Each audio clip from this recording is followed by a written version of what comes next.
विष पूरे संसार का विनाश कर देगा और जीवित और निर्जीव का मैं अंत कर दूंगा और विष्णु भी मुझे रोक नहीं पाएगा।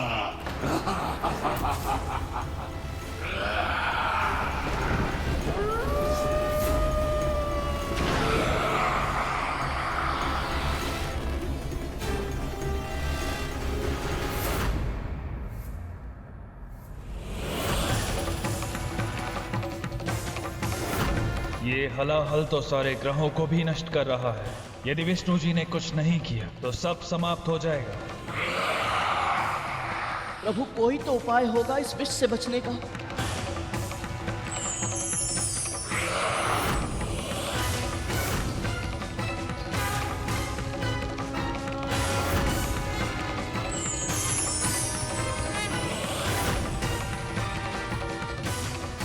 एक उपाय है जिनमें सब लय होते हैं। यदि इस विष को भी वह स्वयं में लय कर ले तो इसे नियंत्रित किया जा सकता है। महादेव,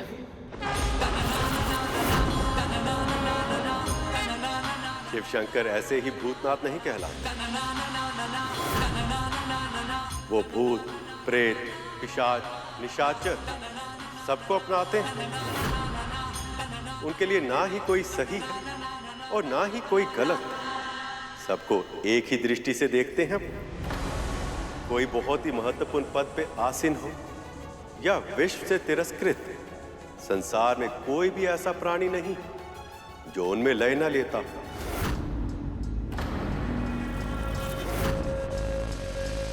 जब कोई उनसे वरदान मांगता है तो एक बार उसके परिणाम के बारे में सचेत अवश्य करते हैं, किंतु तब तक लौटने नहीं देते जब तक उसकी इच्छा पूरी ना हो। इसीलिए तो वो भोलेनाथ कहलाते हैं। केवल वो ही है जो इस काल कूट को अपने भीतर समाहित कर सकते हैं। केवल वो ही हैं जो इस संसार को विनाश से बचा सकते हैं।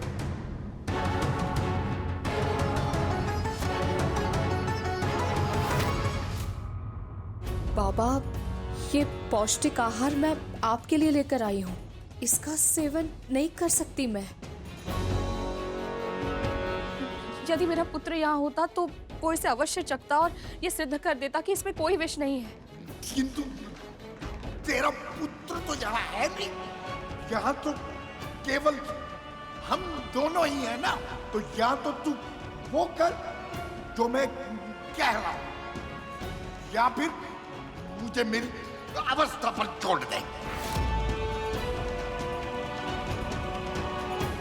वैसे तो तू अति देवो बाबा के मंत्र का जाप करते नहीं थकती, और अब तुझे इस अतिथि देवता के लूटने का तनिक भी भय नहीं है।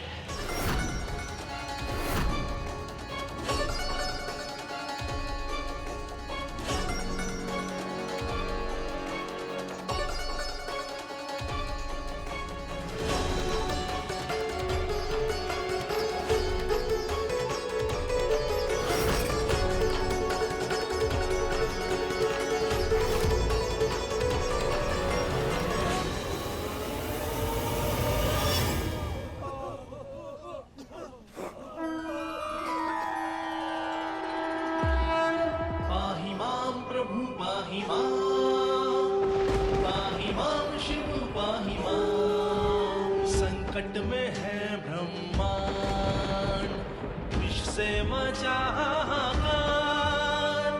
जीवन की मृत्यु से रक्षा करो, हम करें त्राहिमाम। पाहि माम प्रभु पाहि माम, पाहि माम शिव पाहि माम। मंथन से प्रकट हुआ हलाहल, जीव जंतु होने लगे ओझल। आह्वान करें आपका, रक्षा करो करे त्राहिमाम। पाहि माम प्रभु पाहि माम, पाहि माम शिव पाहि माम।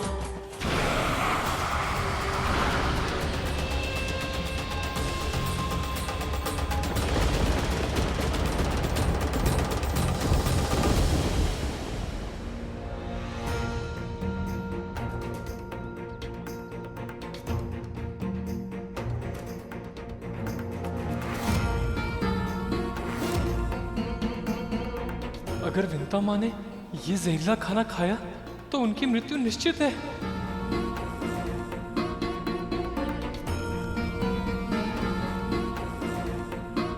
हे परमपिता, हे प्रभु विष्णु,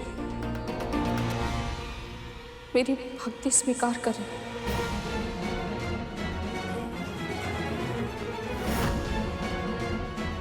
यज्ञ शिष्टाशिना संतो मुच्यन्ते सर्व किल विषय भुंजते ते त्वगम पापाये पचन्त्यात्म कर्म। मंत्र का जाप तो कर लिया, किंतु इसका अर्थ भी पता है। जो आध्यात्मिक और धार्मिक व्यक्ति भोजन नारायण को प्रसाद के रूप में अर्पित करने के बाद ही ग्रहण करते हैं, वो सभी प्रकार के पापों से मुक्त हो जाते हैं। पर वो सभी व्यक्ति जो भोजन को अपने स्वाद और आनंद का साधन बनाते हैं, वो भोजन नहीं, साक्षात पाप का भक्षण करते हैं।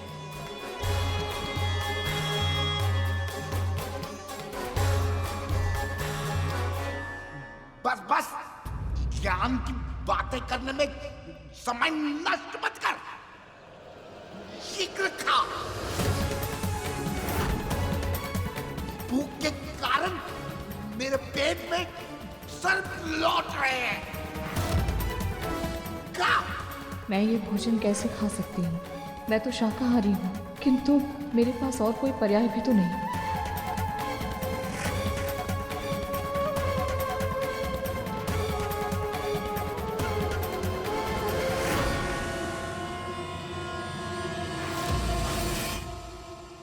चलो अच्छा, आज इस दासी से भी छुटकारा मिल जाएगा।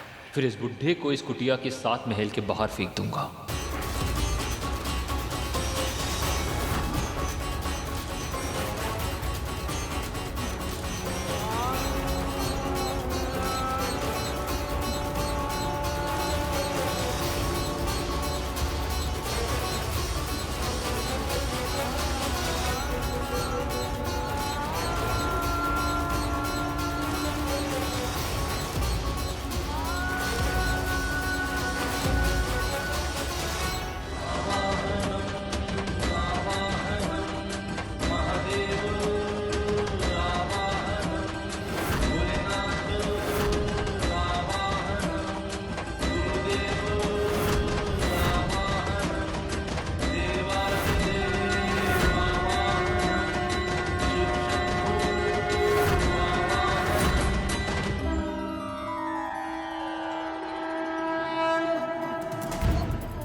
महादेव,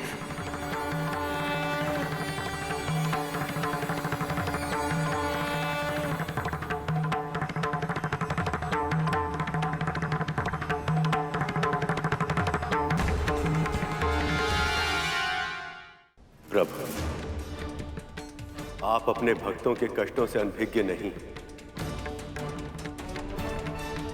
समुद्र मंथन में इस कालकूट नामक दैत्य के हलाहल विष से न केवल क्षीर सागर में बल्कि समस्त सृष्टि में हाहाकार मच गया है। हे महादेव, यदि आपने शीघ्र ही कोई उपाय नहीं निकाला तो ये सारा संसार नष्ट हो जाएगा।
ये कैसे हुआ? ये खीर कैसे बन गई?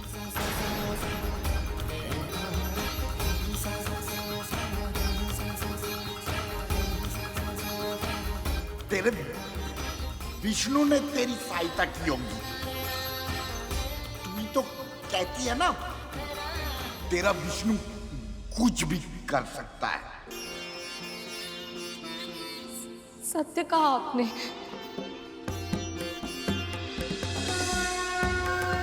अवश्य ही मेरे प्रभु ने मुझ पर दया की है। आपका बहुत बहुत धन्यवाद नारायण, बहुत बहुत धन्यवाद। ये दोनों क्या कह रहे हैं?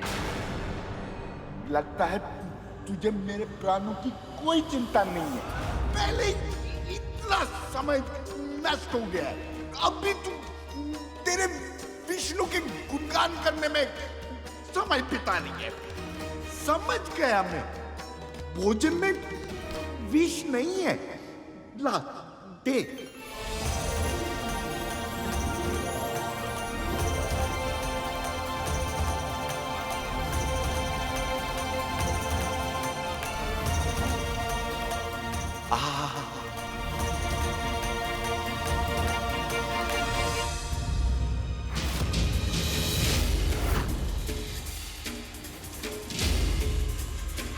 ये कैसे संभव है? मेरे विष का इन दोनों पे कोई असर क्यों नहीं हो रहा? किसी को भी इसके बारे में कोई भनक नहीं लगनी चाहिए।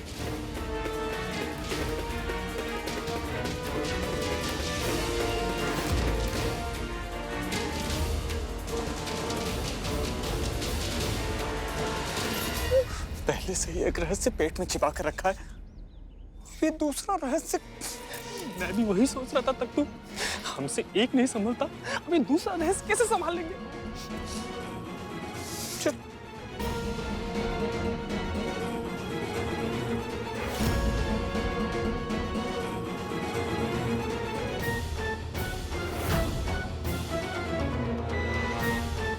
तू चाहे कितना भी शक्तिशाली हो कालकूट, किंतु मेरे होते हुए तेरा यहां प्रवेश असंभव है।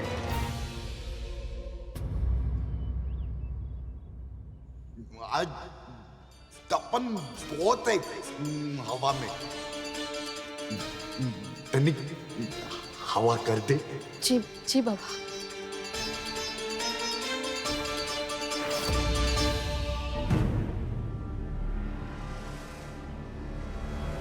कालकूट की हलाहल से संसार की रक्षा का केवल एक ही उपाय है।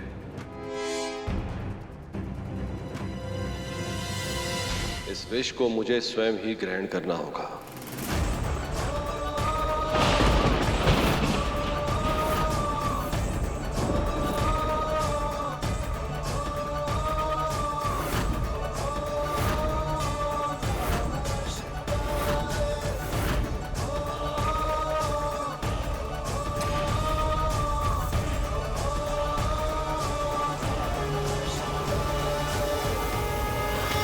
आप ऐसा नहीं कर सकते स्वामी।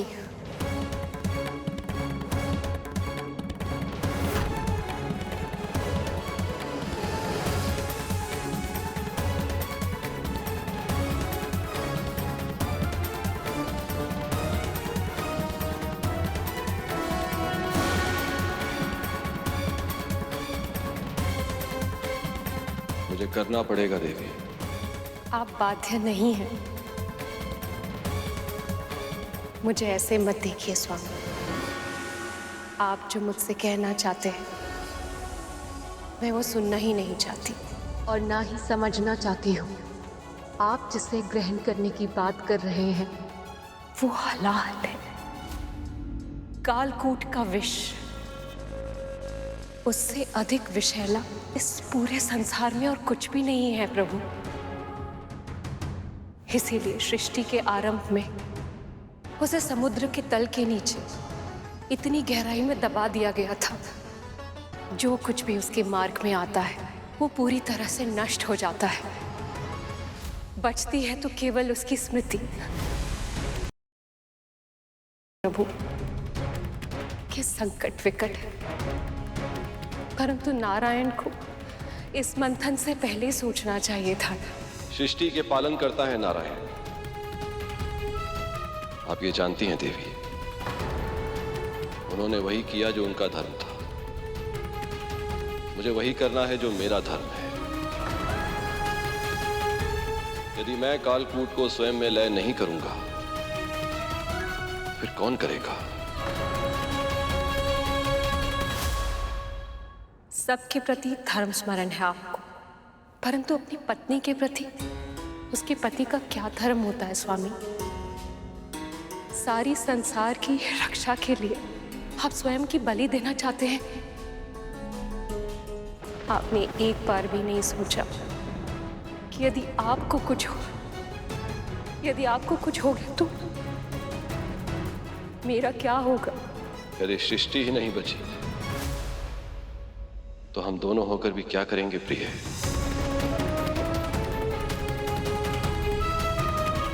भगवान भक्त की भक्ति में बंधे होते हैं। यदि भक्ति नहीं रहे तो भगवान का अस्तित्व भी नहीं रहेगा। जो मन में आए करना चाहते हैं आप। आपने निश्चय कर ही लिया है तो मेरा कहना ना कहना क्या अंतर पड़ता है? अंतर पड़ता है देवी, बहुत अंतर पड़ता है। मैं शिव हूं क्योंकि आप मेरी शक्ति हैं, और आपके साथ के बिना मेरा विष को ग्रहण करना असंभव होगा। स्वामी, यह क्या करने के लिए कह रहे हैं मुझसे? आप चाहते हैं कि स्वयं एक सुहागन अपने पति को विष का प्याला देती? ये नहीं होगा मुझसे प्रभु, ये नहीं होगा।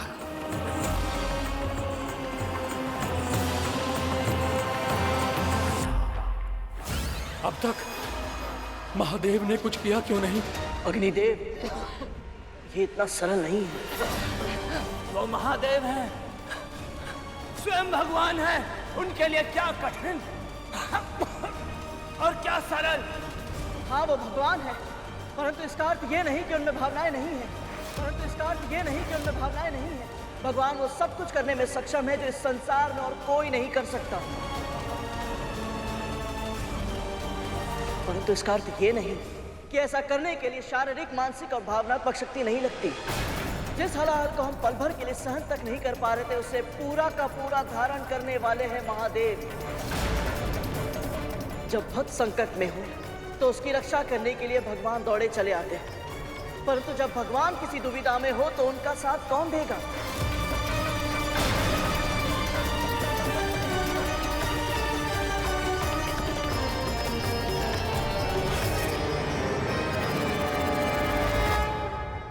क्या आप निराश करेंगे ऐसे भक्तों को? ये सब हमारी अपनी ही संतानें हैं।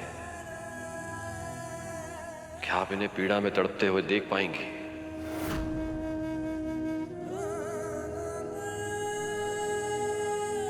भयानक वेदना में इन्हें प्राण देते हुए देख पाएंगे आप?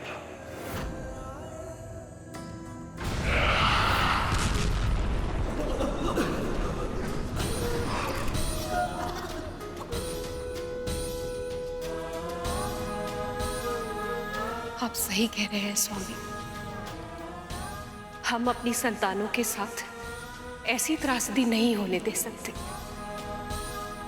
क्षण भर के लिए तो मैं भूल ही गई कि मैं तो सदा सुहागन हूं।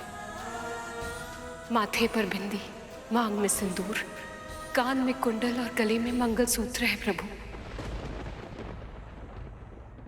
हाथ में सुहाग का चूड़ा, पाँव में अलता, बिछिया, और जो सुहागन इन सारे अलंकारों से सुसज्जित होती है, उसका सुहाग हमेशा अमर होता है। मैं प्रेम को बंधन नहीं बनने दूंगी स्वामी। मैं शक्ति हूं, आपकी शक्ति, और शक्ति ही रहूंगी। जाइए, सृष्टि की रक्षा कीजिए स्वामी। हमारी संतानों का कल्याण कीजिए स्वामी।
भगवान महादेव को कितना कष्ट हो रहा होगा ना। ये हलाहल बुरे विचारों का प्रतीक है गण, जो जितने एक साथ इकट्ठे होते हैं उतने ही विषैले होते जाते हैं। इसलिए हमें ये प्रयास करना चाहिए कि हमारे मन में कभी भी बुरे और अशुद्ध विचार निवास ना करें। हमारा मन सदैव शुद्ध और अच्छा रहे।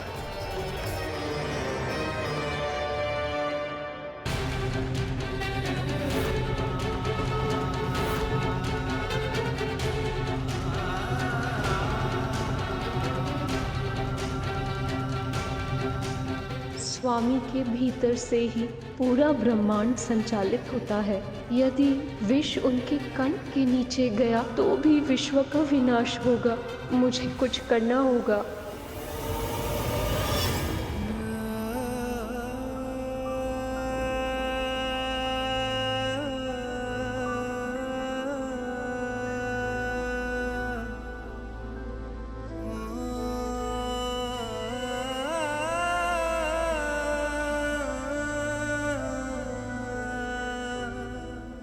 प्रभु, आपके उदर में समस्त सृष्टि का वास है।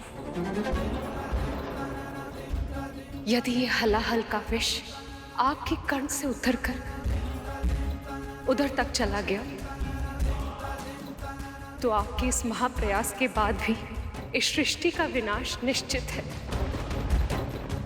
इसीलिए आपको ये हलाहल का विष अपने कंठ में ही रोक कर रखना होगा।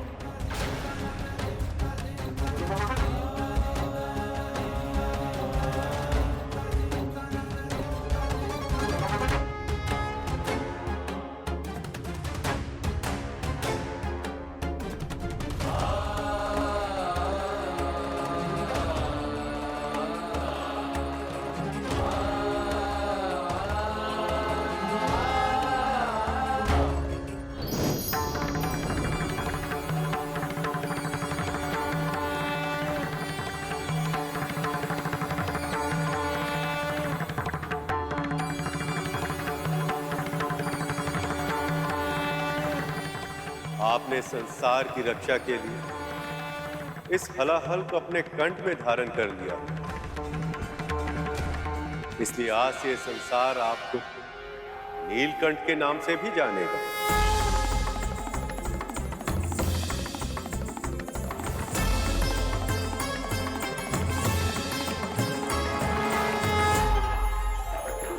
नीलकंठ महादेव भगवान शिव शंकर की जय।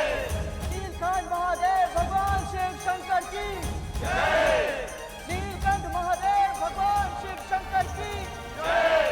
नीलकंठ महादेव भगवान शिव शंकर की जय।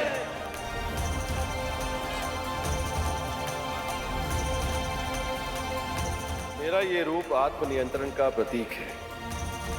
विषैले विचार किसी के भी मस्तिष्क में आ सकते हैं, परंतु ये हम पे निर्भर करता है कि हम उनके विष को, उन विचारों की अशुद्धता को अपने भीतर कितनी गहराई तक समाने देते हैं, उसे अपने हृदय में, अपनी आत्मा में प्रवेश करने देते हैं या नहीं। अर्थात मेरे इस रूप की जो भी पूजा करेगा वह सदैव अपने नकारात्मक, तामसिक, अशुद्ध और विषैले विचारों को नियंत्रण में करके प्रसन्न, संतोषप्रद और शांतिपूर्ण जीवन जीने में सफल होगा। नीलकंठ महादेव भगवान शिव शंकर की जय।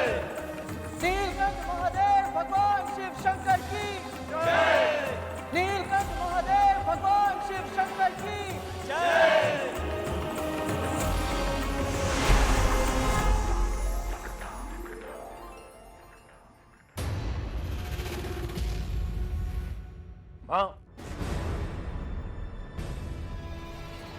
तक्षक,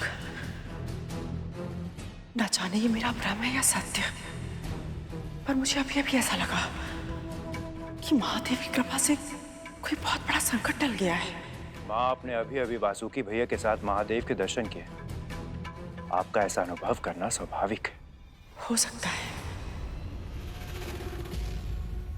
किंतु मैं ये भी जानती हूँ तक्षक कि इस मंथन में हर समय प्रभु विष्णु सभी के साथ है, किंतु फिर भी मेरा मन न जाने क्यों वासुकी को लेकर चिंतित है। बस वो सुरक्षित हो। प्रभु, कालकूट ने सभी के मन में भय उत्पन्न कर दिया है। अब मंथन का उत्साह इस आशंका में बदल गया है कि इस समुद्र के तल से न जाने अब क्या निकलेगा। कभी कभी आशंका की स्थिति भी अच्छी होती है गरुड़। व्यक्ति को ये पता होता है कि उसका मन क्या चाहता है और मस्तिष्क ये जानता है कि उस इच्छा को प्राप्त करने के लिए कितनी कठिनाइयों का सामना करना पड़ेगा, और इसीलिए उस व्यक्ति के प्रयासों में और अधिक दृढ़ता आ जाती है। नारायण नारायण। देवगण, दानवगण, भयभीत होकर पीछे हटने से लक्ष्य की प्राप्ति नहीं होगी। मंथन आरंभ कीजिए।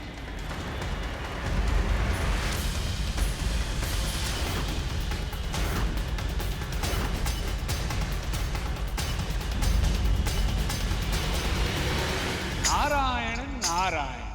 प्रभु, आपने जो कहा वो कितनी शीघ्र सत्य सिद्ध हो गया।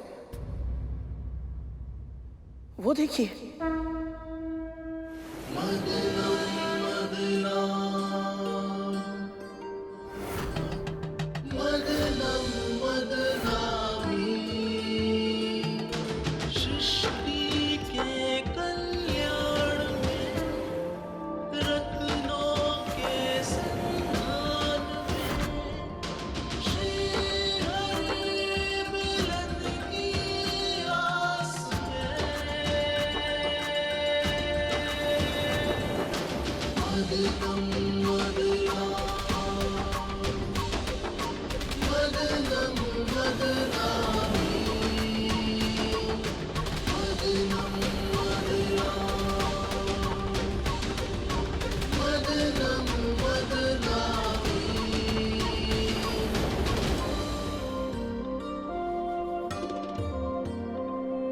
पहली बार देवों और दानवों का ध्यान कहीं और नहीं, मंथन पर केंद्रित है।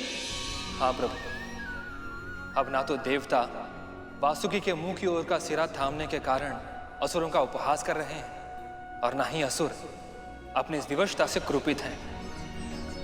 दोनों ही पक्ष सब कुछ भुलाकर अपनी पूरी इच्छा शक्ति से क्षीर सागर को मथ रहे हैं। प्रभु, अब तो माता लक्ष्मी प्रकट होंगी ना? आशा तो मुझे भी यही है गरुड़, पर निश्चित रूप से मैं भी नहीं जानता।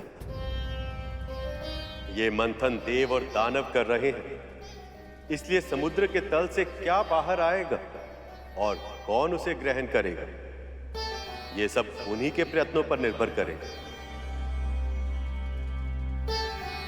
और इसलिए कुछ भी पहले से बता पाना असंभव है। यदि हमारे जीवन में अनिश्चितता ना हो तो जीवन नीरस हो जाए।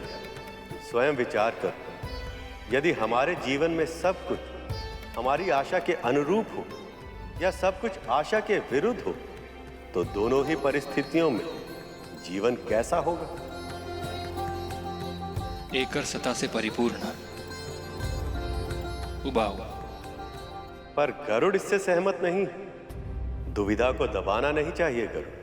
जो भी मन में है, निश्चिंत होकर कहो। प्रभु,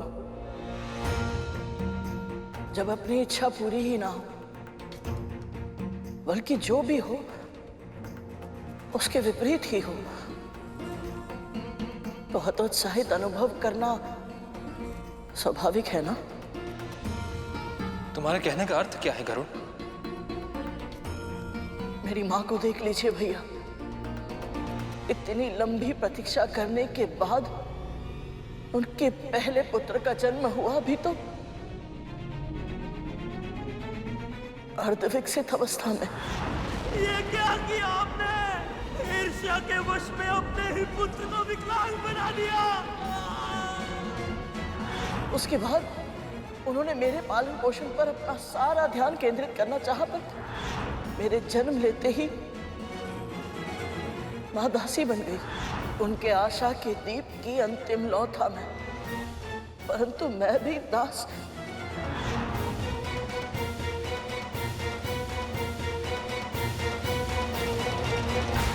हर अंधेरी रात के बाद सूर्य का उदय होना पहले से ही निश्चित है गर्ग। वैसे ही हर दुख के बाद सुख का आना पहले से ही निर्धारित है। परम पूज्य ब्रह्मा जी ने इस सृष्टि की रचना ही ऐसे की कि समय चाहे अच्छा हो या बुरा, सदैव एक सा नहीं रहता, ऋतुओं की तरह बदलता रहता है। समय आ गया है, अब इसे अपने भविष्य का आभास हो जाना चाहिए।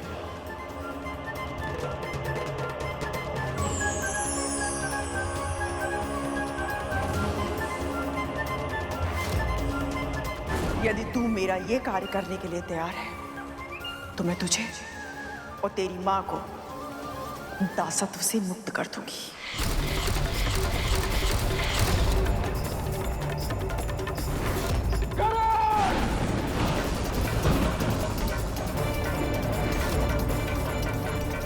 तुम्हें ऐसा नहीं करना चाहिए गर्ग, इस पे तुम्हारा अधिकार नहीं।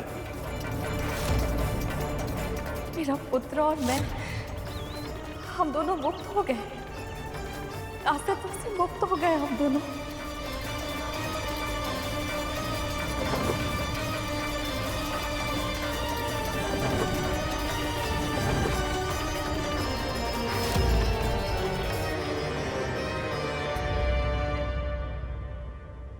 भविष्य के गर्भ में क्या छिपा है कि जाने बिना अपने कर्म करते रहने से चिंतन बढ़ता है और जान लेने से चिंता। कुछ आ रहा है, कहीं कुछ हानिकारक तो नहीं? देखो देखो वो क्या है, देखो वो क्या है।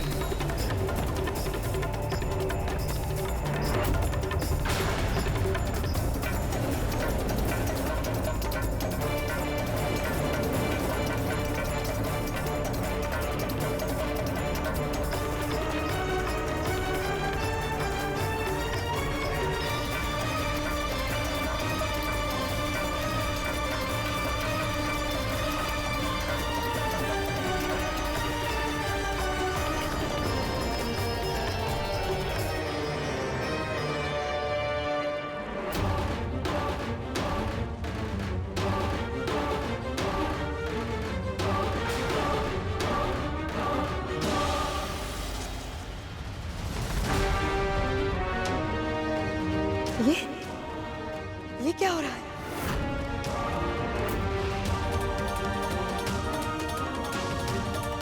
हमारे साथ छल किया गया है। हमें कहा था कि श्री वापस आएगी, लेकिन यहाँ तो सब कुछ विपरीत हो रहा है। तो बची कुछ समृद्धि थी, वो भी जा रही है। नारायण ने हमारे साथ छल किया है, झूठ बोला है हमें। ये क्या कह रही हो दीदी? नारायण छल क्यों करेंगे भला? नारायण नारायण। देवी दीदी, जो होता है उसके पीछे कोई ना कोई कारण अवश्य होता है। कृपया आप धैर्य रखिए, कुछ ही समय में सत्य सामने आ जाएगा। धैर्य केवल भ्रम है मुनिवर। सत्य तो यह है कि मेरे आभूषण फीके पड़ रहे हैं, मेरे गहने, मेरे कंगन, सब कुछ।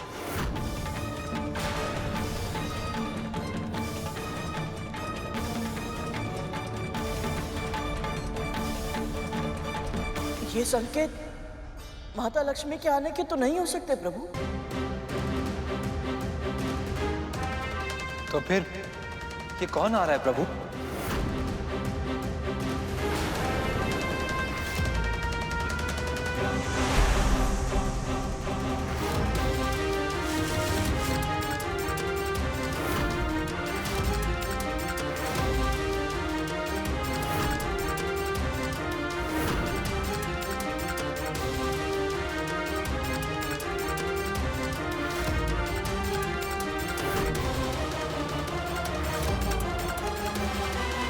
लक्ष्मी,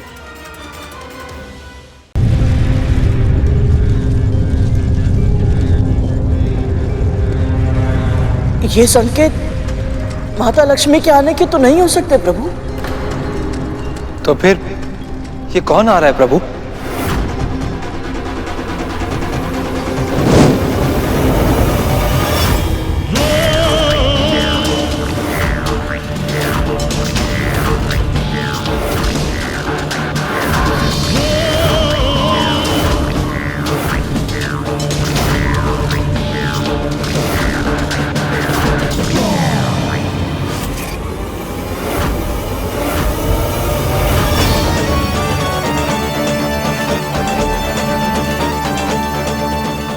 अलक्ष्मी।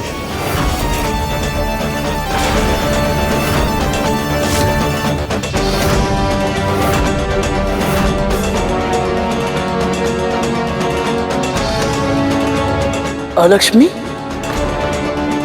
अलक्ष्मी माँ लक्ष्मी की बड़ी बहन है, किंतु गुण और स्वभाव से दोनों ही बिल्कुल विपरीत हैं। यदि माँ लक्ष्मी सुख और समृद्धि की जननी है, तो माँ लक्ष्मी दुख और दरिद्रता का प्रतीक है।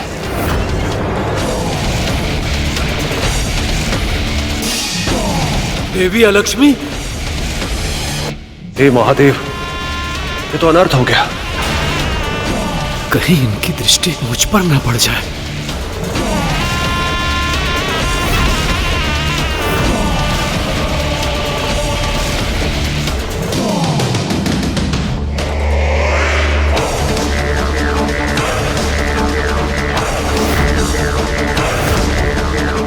प्रभु, ये सभी अलक्ष्मी माँ से इतना भयभीत क्यों हो गए?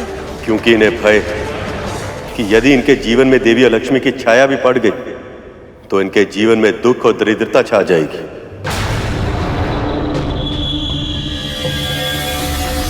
परंतु प्रभु, आपने अभी अभी समझाया कि सुख और दुख तो जीवन के भाग है। जब हम भगवान के दिए सुख को अपनाते हैं तो उनके दिए दुख को क्यों नहीं? माता अलक्ष्मी जैसी भी है, परंतु है तो मां स्वरूप ही। यदि अलक्ष्मी की दृष्टि हम पर पड़ी तो हम पर विघ्न पहाड़ टूट पड़ेंगे।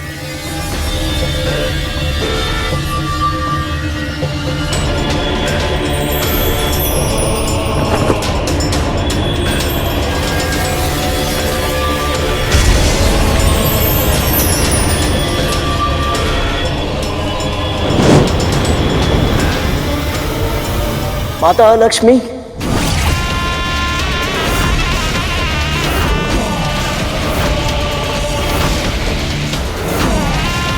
मेरा प्रणाम स्वीकार करें।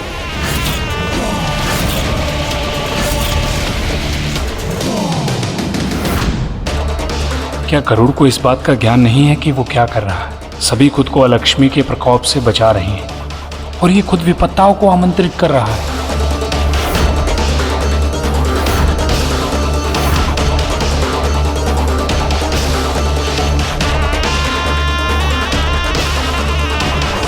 मूर्ख, बुद्धू, तुमने अपने पुत्र को केवल संस्कार दिए, बुद्धि नहीं दी है। पर हुआ क्या है बाबा? आप ऐसा क्यों कह रहे हैं? अभी अभी वो कौवा बता के गया कि समंदर मंथन से अलक्ष्मी प्रकट हुई है और तेरे पुत्र ने उनको प्रणाम कर दिया। यदि उसके प्रणाम से वो प्रसन्न हो गई तो तेरे घर में आके निवास करेगी। तू और तेरा परिवार तो कष्टाएगा ही, साथ में मुझे भी न जाने संसार के कितने कष्ट सहने पड़ेंगे। इससे अच्छा तो मैं वन में सुखी था।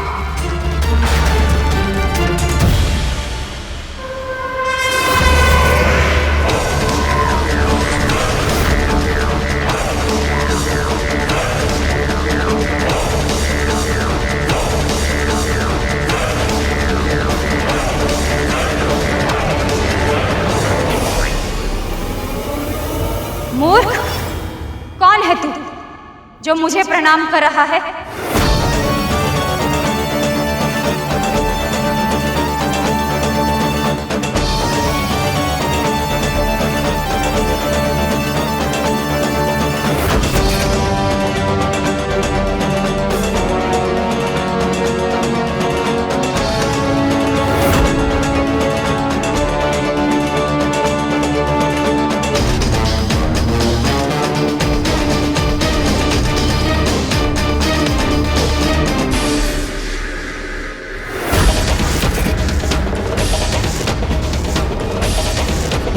महर्षि कश्यप और माँ विंता का छोटा पुत्र गरुड़ हूं मैं माँ। मेरा प्रणाम स्वीकार करें। गरुड़,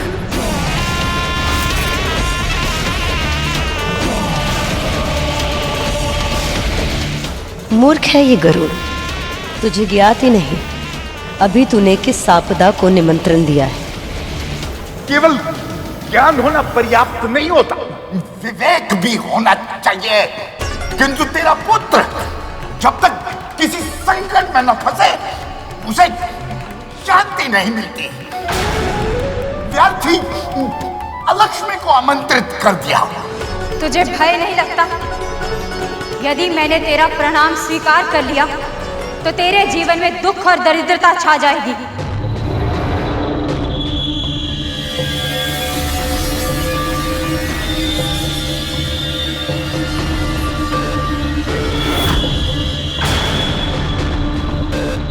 स्वयं को जीवन देने वाली माँ को दासी बने देखने से बड़ा दुख और क्या हो सकता है।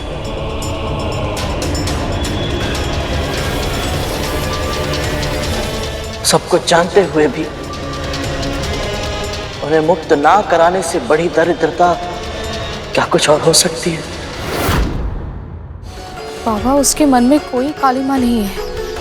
अपने पराये का भेद तो उसने सीखा ही नहीं है, इसलिए तो वो माओ के बीच में अंतर नहीं कर पाता। लेकिन तुझे तो अंतर करना पड़ेगा ना। अब यदि उसके कारण आलक्ष्मी तेरे यहाँ निवास करने आ गई तो वो महल देख रही है ना। उस महल की दुर्दशा तेरी इस कुटिया से भी अधिक हो जाएगी। जितने दुख तू अभी भुगत रही है ना, उससे कहीं अधिक दुख तेरी बहन और उसके पुत्रों को भोगना पड़ेगा। और ये दुख वहीं नहीं रुकेगा, तेरा पता पूछते हुए यहां तक आ जाएगा। तुम सब तो कष्ट भोगोगे ही। तुम सबके साथ आज में गुण की तरफ मैं भी जाऊंगा।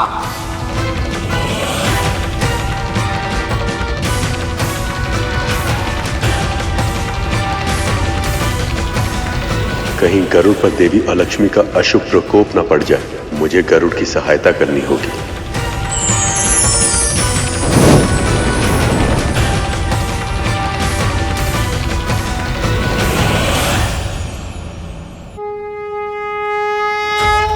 अलक्ष्मी का प्रणाम स्वीकार हो नारायण।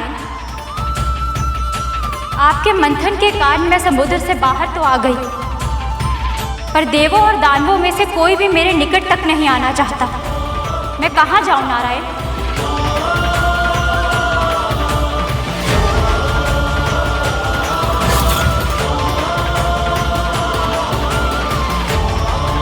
हे नारायण, ऐसा नहीं होने दे सकती मैं। बाबा, आप ही बताइए, देवी अलक्ष्मी को महल में प्रवेश करने से कैसे रोकूं मैं? असंभव नहीं है, किंतु बहुत कठिन है। बहुत कुछ करना पड़ेगा। कर पाएगी तू? बोल, कर पाएगी तू?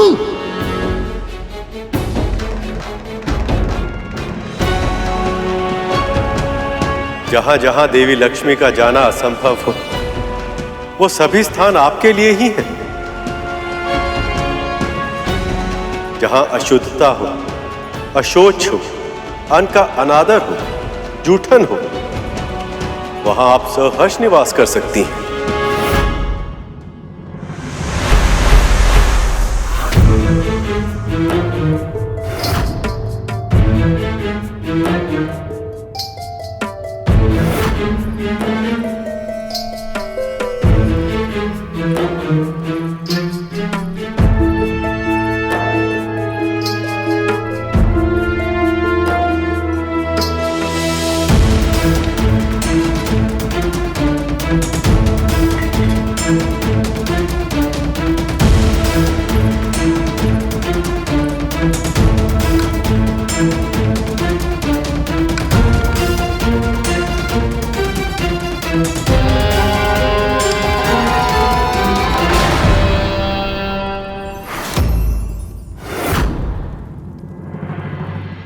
तूने मुझे रोका,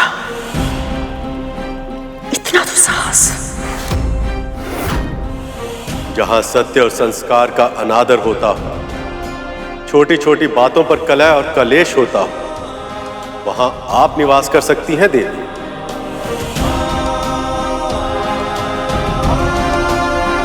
इसे झूठा मत कीजिए महारानी, इससे घर में अलक्ष्मी आ जाएंगी। बुद्धि भ्रष्ट हो गई तेरी, क्या बोले जा रही है?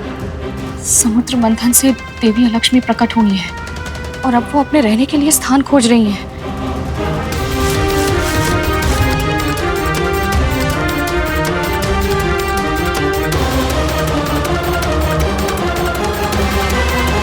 तुझे किसने बताया ये?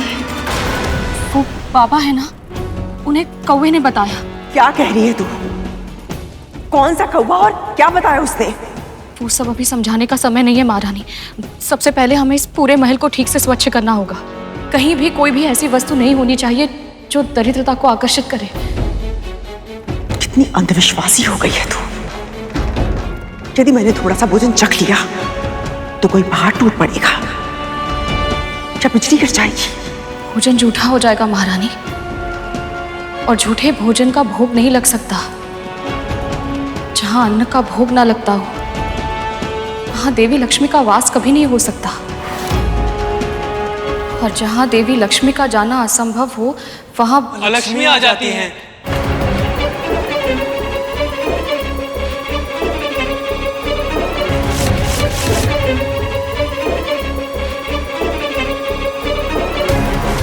जहां अस्वच्छता इतनी हो कि घर में मकड़ी के जाले लग गए, जहां धूल होती हो, वहां आप निवास कर सकती हैं देवी।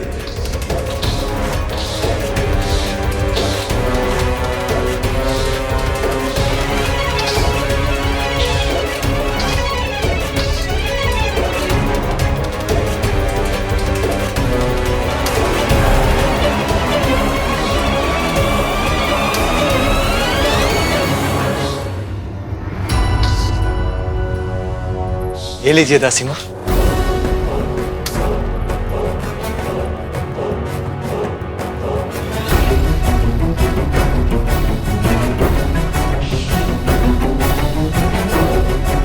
तुम दोनों इसकी सहायता क्यों कर रहे हो?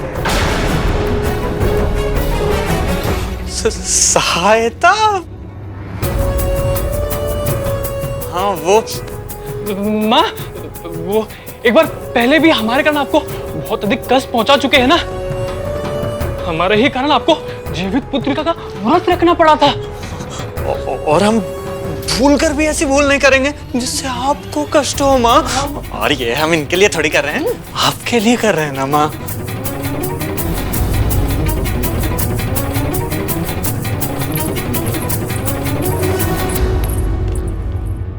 जहां के निवासी पांव धोए बिना आसन पर चढ़ जाते हैं और सदैव अपने पांव हिलाते रहते हैं, वहां भी दरिद्रता आती है। वहां आप निवास कर सकती हैं देवी। मेरे विष का उस बुढ़े पर कोई प्रभाव क्यों नहीं पड़ा? क्या कारण हो सकता है इसका? ऐसे पांव हिलाने से भी दरिद्रता आती है।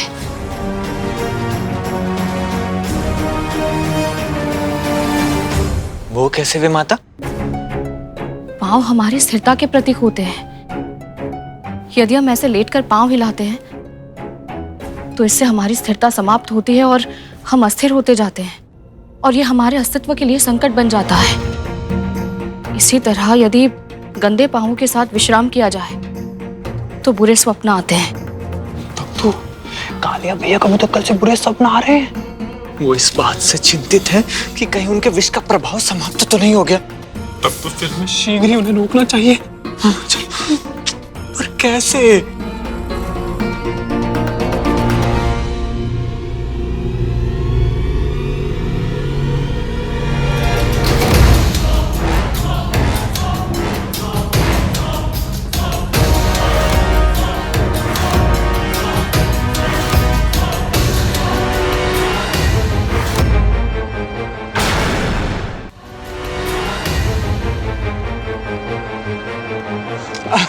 आपने उस मुर्गे को पकड़ने में इतना श्रम किया, थक गए होंगे ना, इसलिए सोचा मैं आपके पाँव दबा दूं, आपको अच्छा लगेगा। अचानक से इतनी सेवा? नहीं नहीं, कुछ दिनों से सिर्फ अच्छा अच्छा करने का ही मन हो रहा है तो इसलिए। ठीक है, फिर अच्छे से पैर दबाओ।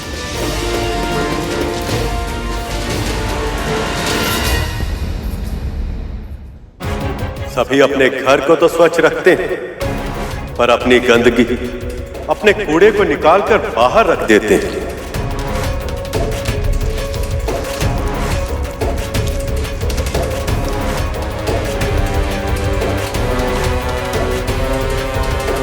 जहां आसपास का वातावरण स्वच्छ ना हो, वहां रोग, दुख और दरिद्रता पहुंच जाते हैं। वहां भी आप निवास कर सकती हैं।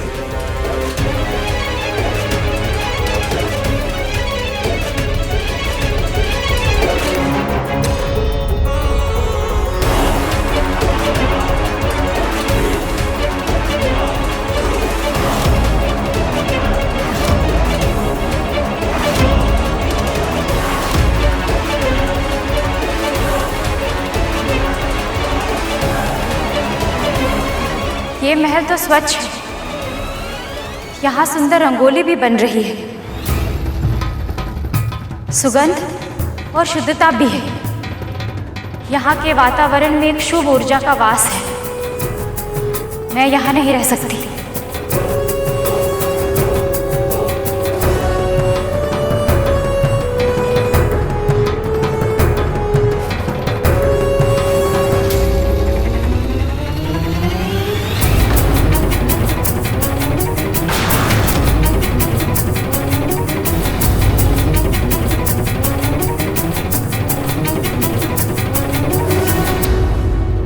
प्रभु, आपका कोटि कोटि धन्यवाद माता अलक्ष्मी की छाया इस घर पर ना पड़ने देने के लिए।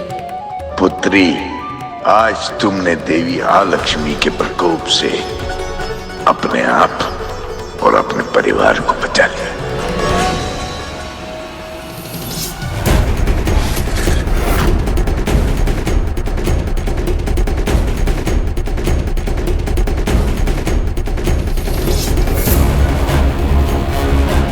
तुझे क्या हुआ? कुछ नहीं माँ, बस यही सोच रहा था कि आपको लेके सभी के मन में कितना भ्रम है। किसी ने आपको कभी समझने का प्रयास ही नहीं किया। आपका स्वभाव तनिक कठोर अवश्य है, परंतु आप हम सभी को प्रेम भी करती हैं। आप अपनी संतानों को और अधिक उत्तम बनने के लिए, अच्छा बनने के लिए प्रेरित करती हैं, और इस तरह आप उनके जीवन में सुख और प्रसन्नता भर देती है। बहुत प्रशंसा कर रहा है, परंतु मैं अच्छी तरह से जानती हूँ कि उनकी दृष्टि में मैं क्या हूँ। ये सब क्या सोचते हैं मेरे बारे में? ऐसा नहीं है माँ। अच्छा, तू समुद्र के भीतर आया था ना, लक्ष्मी से भी मिला था। अब तू ही बता, वो अधिक सुंदर है या मैं?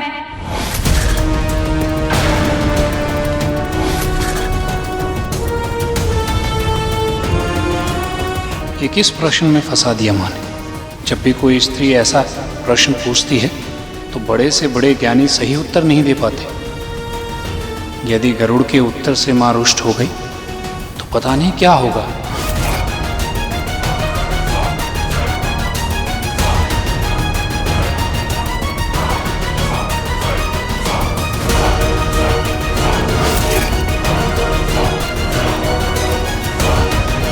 माँ, माता लक्ष्मी आते हुए अच्छी लगती है और आप जाते हुए।